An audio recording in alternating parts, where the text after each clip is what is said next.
On this week's episode, some awesome movie trailers just dropped for Super Mario Bros., Indiana Jones, and Guardians of the Galaxy, a new movie starting to film here in the Boston area with a director who has local roots, and who does Antonio Banderas want to be the next Zorro?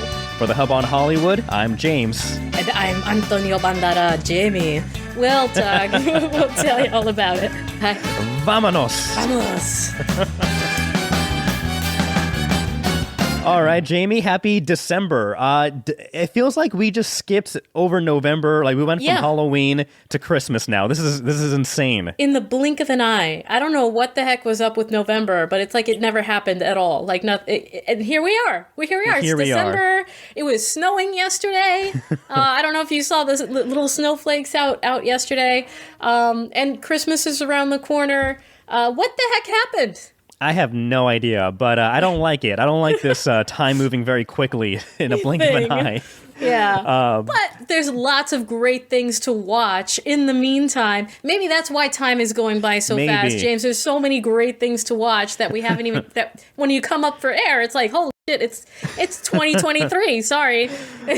Oh, goodness. I know. No, I hear you. I hear you. No, a lot of great stuff, a lot of good things happening here locally as usual. Again, New England seeing more and more productions going into effect. Speaking of which, we have one Hollywood producer and director with roots here in Chelsea, just outside the Boston area, getting ready to film a new movie called All Saints Day.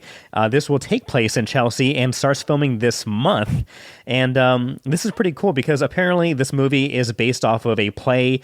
The screenplay apparently took 5 years, all this 5 years in the making, but they will start filming here soon. No word yet on what the movie is about, but it's also always great to see somebody with roots to the Boston area bringing business and providing jobs for talent. That's right. I think I might have a little insight into what the movie is about. So apparently it's about 4 estranged siblings from Irish immigrant family that come back to Chelsea, and they try to get their older brother to clean up his life and get back on the straight and narrow. We're going to be shooting all over town. So yeah, that's going to be exciting. Filming getting underway in this month, December. And it's called, as you said, All Saints Day, which is celebrated on November 1st. So we'll see how that one turns out. But that's not the only thing. Well, really quick, let me get his name out there because I just realized we did not mention his name. Matt Aaron Krinsky will be filming his new movie here, and apparently this is his directorial debut. So, Matt, thank you so much for bringing talents and hiring local and helping our film industry boom and grow. Up and coming shooting star talent. So awesome for him, for Matt Aaron Krinsky. Wishing you the best. All right, and now a new Lifetime Christmas movie. Speaking about Christmas time, it was filmed or actually based here in the Berkshires, which is western Massachusetts, and it features local talent from Norwell and from Hull. The movie, Show-Stopping Christmas, is about an actor who tries to find a way to keep a movie theater, a 100-year-old movie theater, from being sold and crushed and turned into a condominium. You know the old story as old as time. But we follow the character Maureen Keeler of Hull. She plays this Scrooge-like theater owner who's trying to sell the theater. But this character, Riley, the artistic director, is determined to make the troupe's final production so successful that it will spare the theater from the wrecking ball. This also stars 19-year-old Anna Ruffini, who's from Norwell, who sings a song that's used in a montage sequence. And great news, Jamie. This Lifetime movie is available right now on YouTube. You can watch the whole thing for free. That's awesome. So we can't wait to see them. Hopefully we can get her on the Hub on Hollywood. Call us. But 2 other Christmas movies. People, they love to film Christmas movies here. I wonder why.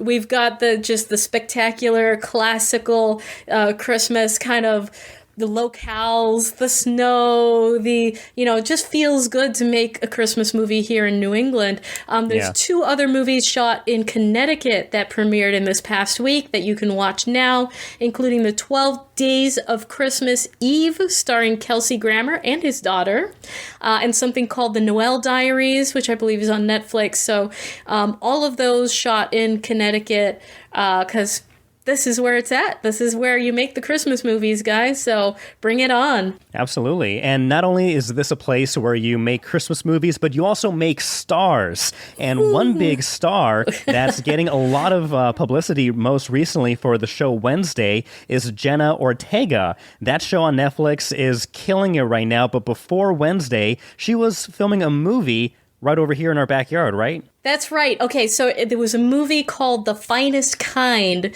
James, that just wrapped up filming here in the last couple of months.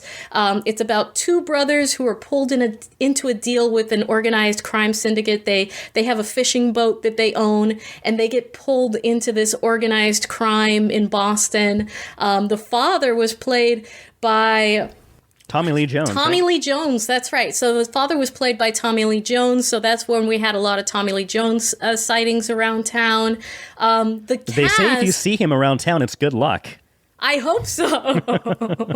I saw that, or the Men in Black are in town. I don't know. Yeah, and you won't remember him. Now, Jenna was actually supposed to be played by Zendaya. This movie was supposed to star Zendaya, but filming got delayed, and it ended up being cast as Jenna Ortega. And as we saw in Wednesday that just came out, she is brilliant. She's a young actress. She's only 20 years old, and she played a young Jane the Virgin. She was a child actress. She played a young Jane the Virgin, did spectacularly in that, which is a very, very popular a show for a while. So now we see her all grown up as Wednesday, and this series has been just knocking it out of the park. This is created by Tim Burton, and it is breaking records, James. So the Wednesday series about Wednesday Addams and the Addams family, it scored the record for most hours watched in a week on Netflix for a show, beating out Stranger Things Season 4 with 341 million watching hours in its first week. And I can see why. I watched this, James, and I could not stop. I finished the whole thing in one day. And Jenna was spectacular. Now, you haven't watched this yet, right?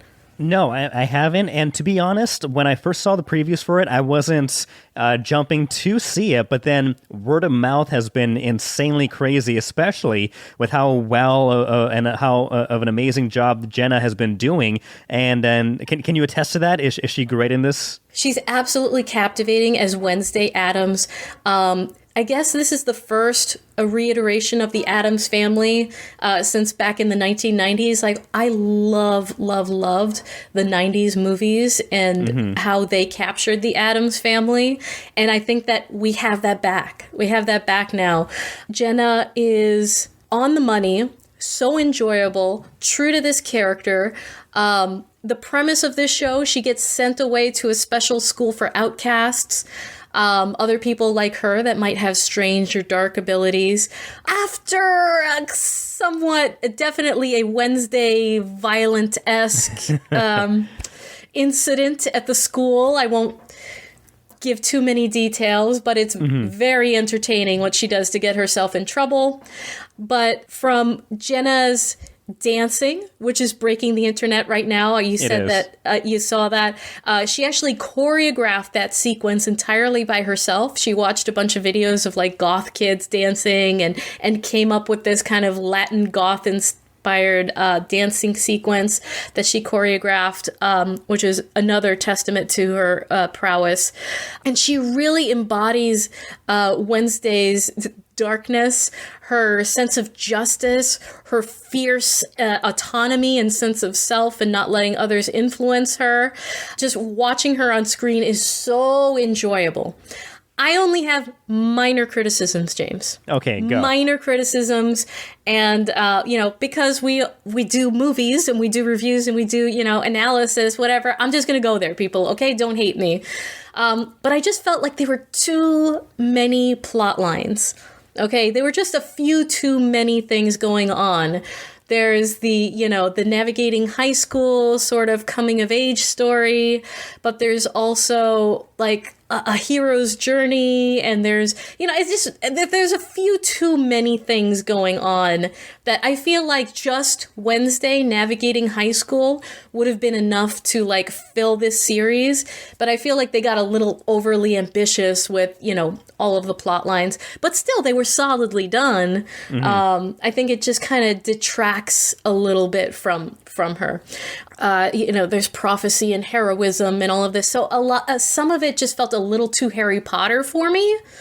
And I'm like, it doesn't need to be like that. Like, it could just be its own thing. Like, if it was only about Wednesday in high school, like I said, that would be enough for me.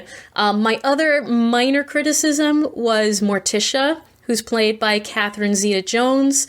I feel like she doesn't embody that character as well as she probably could. Yeah. Do you think she's phoning it in, or she's not having fun with the role, or what do you think? I think it's more of like the character design. I feel like she was kind of washed out. Like, she just had the pale makeup. She didn't even have like the ruby lips, you know what I mean? And the high dramatic makeup. Like, it was just a little too plain. She was a little too plain for the Morticia character. And I don't think that's necessarily Catherine Zeta-Jones's fault, but I feel like the way that she portrays the character too was it wasn't sensual enough. It wasn't mysterious enough. It wasn't like over the top enough. With a character like that, like, if you gotta play it 1,000%. Right. Or else it falls a little bit flat. So that was my only minor criticism there. But we had Luis Guzman as Gomez Adams. He nails it. Isaac Ordonez, who plays Pugsley. And Gwendolyn Christie as the headmistress, Larissa Weems. She is a delight and a half. Awesome. God, I love her so much. It gives me a Harry Potter vibe. But other than that, it was super enjoyable to watch. I really recommend it. Once you watch it, we'll get more in the weeds of what goes down here and nitpick a little bit more. But 100% go watch it now. Jenna is amazing, and she really draws you in, and just every time she is on the screen, she dominates and captivates, and I want to see more. I definitely want to see more of her, and I hope that there's a season 2. No, awesome. So there definitely, from what I've heard and how successful it's been, there's no doubt there's going to be a season 2 currently out on Netflix. I am excited to start watching that soon.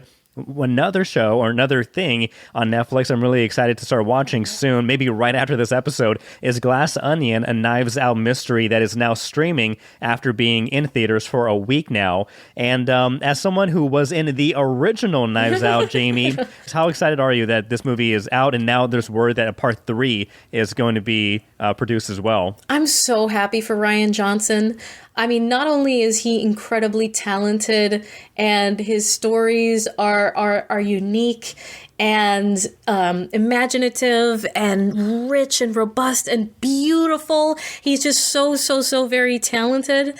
But yeah, he was here in New England for the original Knives Out, where I got to be Ana de Armas's body double. So almost every shot of her hands and feet and some of her driving is me.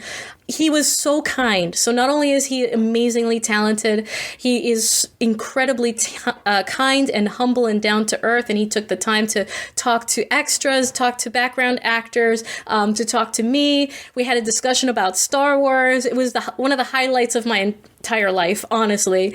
Real, true to God, one of the best days of my entire life was when I got to talk about Star Wars with Rian Johnson on set. So kind, talented, deserves all the success in the world. I'm very excited to see this new mystery, new ensemble cast, and how it all comes together. It is on Netflix now, right, James? That's right. That's right. And actually, speaking about body double, before I forget, you were also a stand-in for Jenna Ortega, right? In The Finest Kind. Yeah, I was a stand-in for a couple of days for Jenna Ortega on Finest Kind. Look, if the actress is petite and brunette, I will. I most likely have been their stand-in or body double. And it's just amazing that there have been so many of these kinds of opportunities here in New England. That's why we call it Hollywood East here. And just every single year, there's more and more opportunities, and why we try to get as many people in the movies as possible here on the Hub on Hollywood. So be sure to stick around for the end of the episode, because we have the latest casting calls. And right now I'm doing stand-in work. I can't really say what, but there are more amazing actors, actresses, directors, and things that are here right now. Some of that are taking a break for the holidays, but there is no shortage of opportunities in film and television here in New England. Yeah, absolutely. And talking about casting, let's talk about some controversial potential casting. I have a gripe with this news. Okay. So, did you watch The Mask of Zorro back in 1998, starring Antonio Banderas? Of course. And Catherine Zeta-Jones. We're on point today with these we are stories. on point. Yes, and I loved it. Of course, yes. Yeah. Antonio. So I of course too, and as somebody who is Mexican, who growing up didn't see too many other people like myself represented in TV shows or on the big screen. When Zorro came out, I really resonated with the character and with Antonio Banderas. And honestly, I think I've dressed up as Zorro at least 5 times in my life for Halloween. Yeah. As late as like a couple years ago, I dressed up as Zorro. Can we see these pictures? I'll post them on Twitter. Okay. I'll go through the records and find them. But honestly, that's one of the biggest, strongest Hispanic characters and role models that I grew up watching, and I watched that movie countless times. And so I have nothing but respect for Antonio and obviously all his other work, but he's been doing a lot of promotional work talking about his new movie Puss in Boots, which I hear is really, really good, and just as good as Shrek 2, which I consider the Empire Strikes Back of the Shrek series, but that's neither here nor there. But Antonio Banderas, he was doing an interview, and he said that if he were to make another Zorro movie, he would want to have the character pass the torch onto another person, similar to what they did in The Mask of Zorro when Anthony Hopkins, that original Zorro, passed on the baton to Antonio's character. In an interview, Antonio Banderas said that if he were to reboot Zorro, he would want to pass on the torch, and who he would pick to pass that torch onto would be Tom Holland. Oh, interesting. Now, hear me out. I love Tom. I think he's a fantastic Spider-Man. I think he's a really, really good actor. But something irks me a little bit, and I guess a little too much, that not that he's in the running and not that it's going to happen. Not that Antonio suggests that he would do it, but I don't know, just the idea of Tom, who's born and bred a Brit from England, playing that character. I think there's it hits at an emotional level for some reason.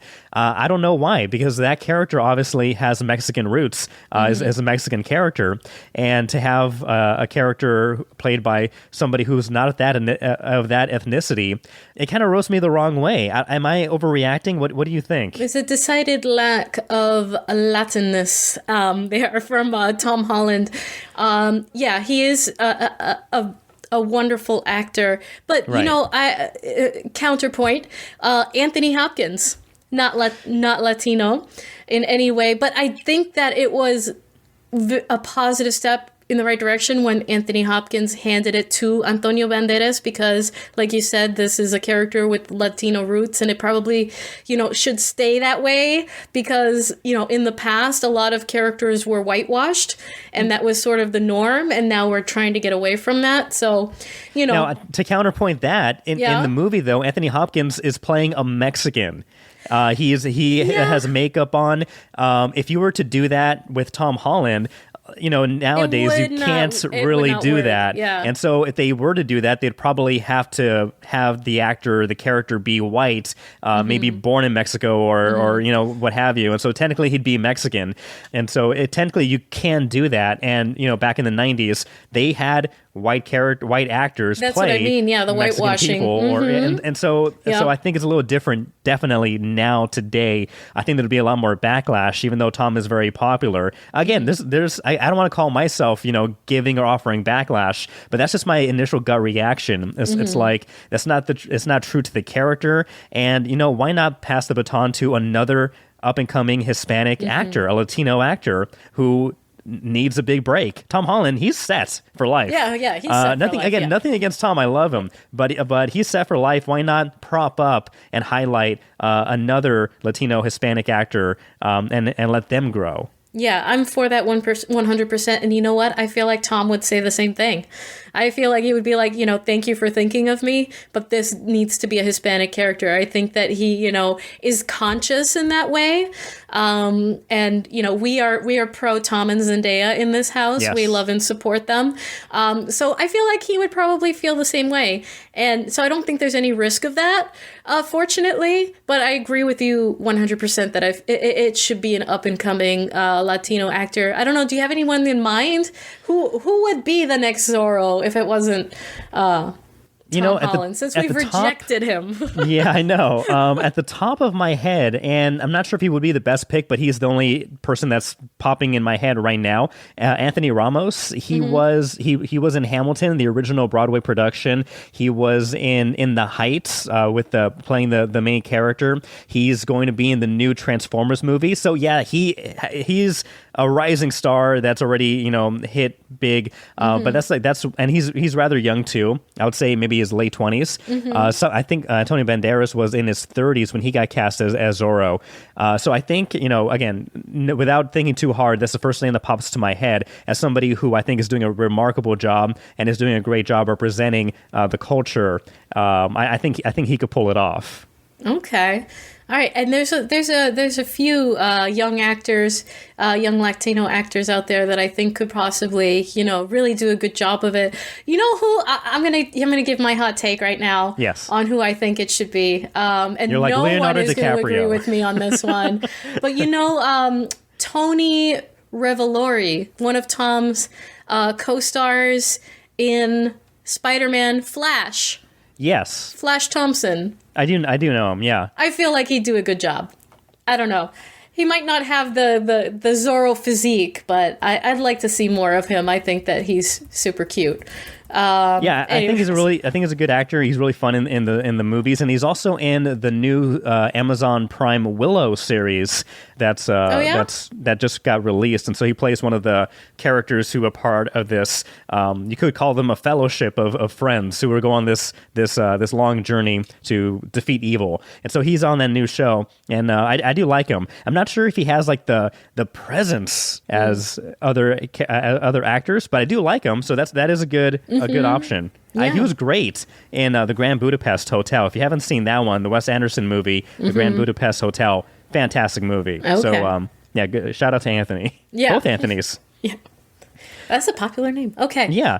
So let us know what you think. Again, we are The Hub on Hollywood. We are streaming everywhere you listen to podcasts, iHeartRadio, Apple Podcasts, Spotify. We are also on YouTube. So please hit like, please hit subscribe, leave us a 5-star review on any of the major podcasting streaming services. You can also follow us at Hub on Hollywood on Facebook, Twitter, Instagram, TikTok, you name it. We are there. Let us know what you think about Zorro and these other projects. Have you watched Wednesday? But speaking of something that will be filming soon, or rather will be premiering, the 3rd season of The Mandalorian. We found out that March 1st of next year is when season 3 with Mando and baby Grogu will come back on Disney+. Very excited for this. Yay, they've been reunited at the end of season 2. Spoiler alerts if you haven't already seen season 2 of The Mandalorian. What is wrong with you? Please get with the program. If you didn't watch Book of Boba, that's where they continue the Mandalorian story in the middle of Book of Boba. Oh, that's right. That's right. Yeah, they kind of split it up. That's right. That's crazy. That's when Mando took over Book of Boba. That's right. Yeah. He should have become like the king of Tatooine. That would have been, I mean, it could have worked. It could have worked. Little But now baby we'll never Grogu know. has a throne of his own. Yeah, so Pedro Pascal, of course, coming back, as well as Carl Weathers, Giancarlo Esposito, also confirmed to be returning for their roles for Season 3, again, March 1st of next year. Looking forward to that.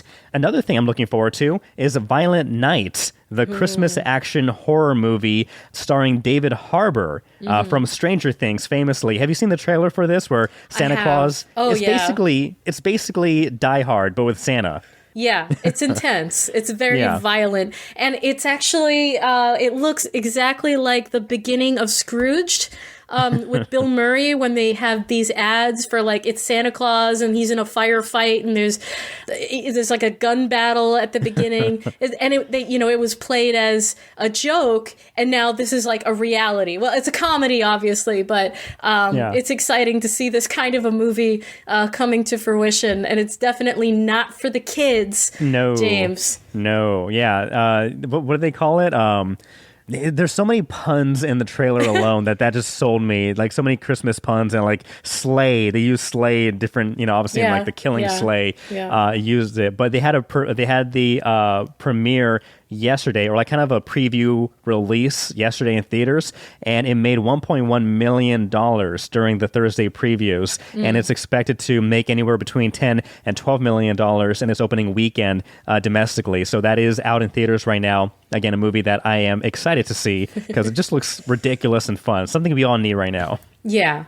We need some levity. We need some, this is just dumb and fun. Yeah. Oh, Excellent. and also coming out very soon in theaters in the next couple of weeks, more towards Christmas, is the I Want to Dance with Somebody Whitney Houston biopic that was filmed entirely here in Massachusetts and mostly in and around Boston, starring Naomi Ackie and a bunch of other folks. So that one I'm very, very excited about because I might be in that one too.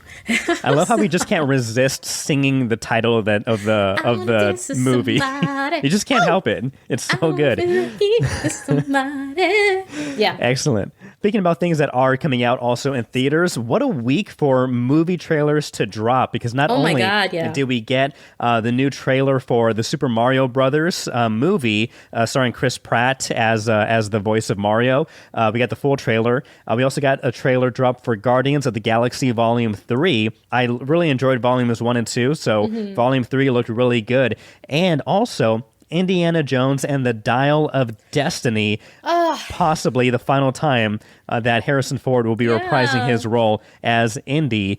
I saw the trailer, but I understand you haven't. I have not seen it. Look, before we watch it, because we're going to watch it here, folks, really quick. I haven't seen it. This is the first time reacting. Here are a couple of things that I know, okay? Okay. Indiana Jones, my man, Harrison Ford, my... Your boyfriend. My boyfriend. My imaginary elderly boyfriend. He cried, okay, when they talked about this movie, and it was one of the Comic Cons.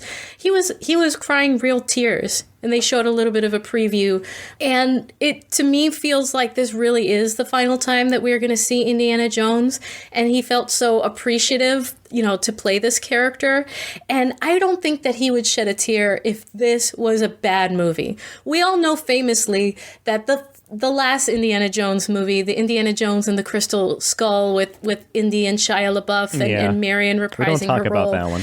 Was so bad, I almost, my husband almost left me. You almost killed your husband, I believe. I think you said you almost killed him. Like, you were so close to killing him. He almost killed me, okay? Because I would not stop ranting and raving about how horrible that movie was for like a week straight. I'm surprised I'm still married, okay? But I have a good feeling about this one. So let's watch this trailer. This is the first time I'm seeing it. It better damn be good. All right. So we'll kick it off in 3, 2, and 1. I miss the desert. We're back in the desert. Oh, Indy jumping from like streetcars. I Oh, miss the sea. my man's is so old, but I So still there's love some him. flashback scenes of maybe some previous I adventures. miss Oh, he's waking still up in the teaching? morning, Yep, these are some old adventure the new day things will that bring happened to in us. his past. Okay. Some adventures we haven't seen. Yeah. Those days have come and gone. Perhaps. Perhaps not. Oh! It's that dude from the original movies. Magic. But a few times in my life, And he This gets looks pulled good. back. I've seen things. Things I can't Some explain. de-aging affecting. Some de-aging, yes, you're right. It's not so much what you believe.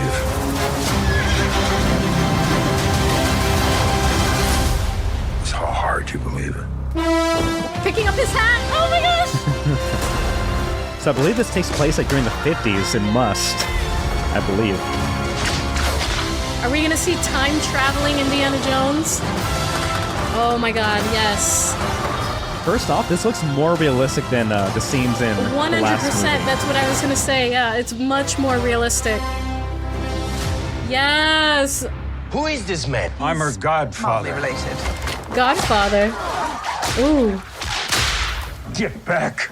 bringing a whip to a gunfight. Okay. Initial thoughts. What do you think? It looks so much better than Crystal Skull. It looks does. like they definitely listened to the fans, and there are more practical effects. The special effects, the chase scenes, they all look more practical. Like it's not just a CGI horror show. So that was my number one concern for Indiana Jones, that it needed to be more grounded in reality. Because if I'm just watching him in a green screen, like just doing ridiculous, like there are no Yeah. stakes. I don't feel scared for him. I don't care about it. And it looks like we're going to get, what, time travel? Time travel or just a lot Or of visits I think a to lot the of past? flashbacks, maybe, or I'm not sure, but they are definitely de-aging him in some scenes, which could be flashbacks or whatnot. I think the de-aging looks really good. There was that one scene where he's on the horse and it rears back. Yeah, he looked and really then fake. His head looked like it was just like kind of like copied and paste on that actor. Like that's not Harrison Ford. They're going to fix that before the movie comes I know out, hopefully. this is just the trailer, so they usually like all the effects are usually not completely done just yet, and so there's still time to make that look better. But that was like the only part that looked a little wonky. Yeah. But I love that. Harrison Ford looks like he's all in on this one. He's partnering with his goddaughter, looks like, and they're on to. He's getting pulled back into it for one last job. It looks like they're going to be like tying together all of his adventures, like every iteration, every indie story that was told, and kind of like putting a neat little bow on this story. It kind of, even the trailer feels like it has like a finality to it. So I'm going to be prepared to cry the same way that Harrison did, because that to me just spoke volumes. He has a classically dark and cranky older sense of humor. So to see real tears, I know this is going to be a good one. I'm so excited. That was a great trailer. And I'm going to watch really it again good. as soon as we're done here. Yeah, so let us know what you think. Again, like I said, the other trailers also dropped for the Super Mario Brothers movie and Guardians of the Galaxy Volume 3. I will say this, after watching the new Super Mario trailer, I'm a little more sold on Chris Pratt being the voice of Mario. I know initially I was very like, this sounds terrible. Granted, he did only say like two things, but this trailer does reveal more. I'm warming up to Chris Pratt, but the animation looks incredible for the Super Mario Brothers. The voice actors, they sound really good. So I am looking forward to that. And Guardians of the Galaxy, as I said, Volumes 1 and 2, I really, really enjoyed. Volume 3 looks really good, and this one looks very emotional too. So I think we're going to see several of our favorite characters probably bite the dust. But let us know what you think. Have you watched these trailers? Which one are you most excited for to see come out in theaters right now? Again, we are The Hub on Hollywood. Give us a like, give us a follow, tell your friends, and leave us a great 5-star review. At the end of this episode, we're going to have casting calls for things that are shooting here in New England this month. It's an amazing opportunity. Not only if you're, into acting or you want to be an actor, they're looking for everyone of every shape, size, and constellation that they need for background. Stick around. It might be you that they need right now to spend the day with Zendaya, or any of the other big names that have been in town recently. Until next week, James, We thank you for joining us. Let us know your thoughts. We'll give you a shout out on the air. Have a great weekend, and we will see you next week. Until then, I am Jamie. I'm James. Adios. He's young and vigorous. I love that line. Oh my gosh, Catherine Zeta-Jones. So good.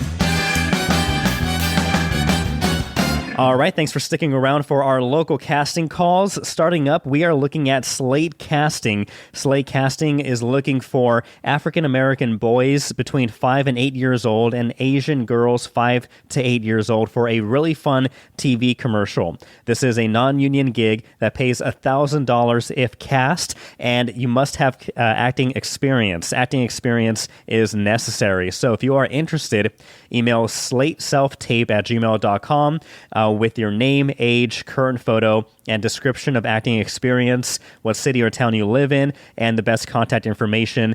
You will be contacted directly if you are picked.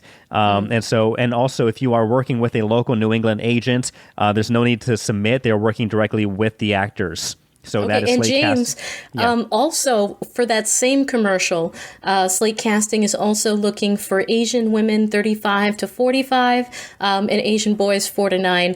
So I just wanted to tack that on also, if that sounds like you. Perfect. Now, this will probably not sound like you, but it will sound like your four-legged friend. Boston Casting, they're looking for well-trained dogs of various sizes. They're looking for dogs that are extra small, around 5 to 15 pounds, some that are around 15 to 25 pounds, and they're also looking for dogs that are 9 months old and older, below 60 pounds. This pays $750. I was going to say 750 dogs. Doggers? It doesn't. Doggers. This pays I'm in. Yeah, sign me up. This pays $750, and this shoots on December 12th. So if you have a dog meeting any of those descriptions or requirements, email pets@bostoncasting.com. Send your contact information, photo of your dog, breed and weight, where you are based, and the training that they are experienced with. So really cool. Okay. It'd be interesting if they paid in kibbles and bits. Probably not legal. Yeah, dogs aren't smart enough to haggle and negotiate, so they need their two-legged friend. Yeah, to help them with that, definitely. Okay, so there are a number of projects that are filming in our area. Some are taking a break until January for the holidays, including Invitation to a Bonfire and a couple of other ones. But one that is still filming here in December is Julia, Season 2, about the life of Julia Child. That is through Boston Casting. They are looking for folks for a number of shooting days through December. I encourage you to go to bostoncasting.com, sign up, put your information. You can do it all for free and get the notifications for who they're looking for and when for Julia Season 2. Perfect. So a lot of cool casting calls. If you meet any of those descriptions, or if you have a dog that meets any of these descriptions, send in your resume ASAP. And if you know of anybody who you think would be a perfect fit for those roles, send them a link to this episode. Get them famous, get them discovered, and maybe they'll help. They'll share some of those kibble and bits with you that they get. Hopefully, they're not paid in dogs. I don't know how you're going to take care of them all. I would take that payment. I know, right? Okay, until then, that's great. So we've got more movies that are coming, more television shows, always filming here in Hollywood East and New England. We're so very proud of the number of projects and opportunities that are here. Stick with the Hub on Hollywood, where we not only have reviews and local film news, but local interviews with the great talent here in New England and all that jazz. All right, see ya. Bye.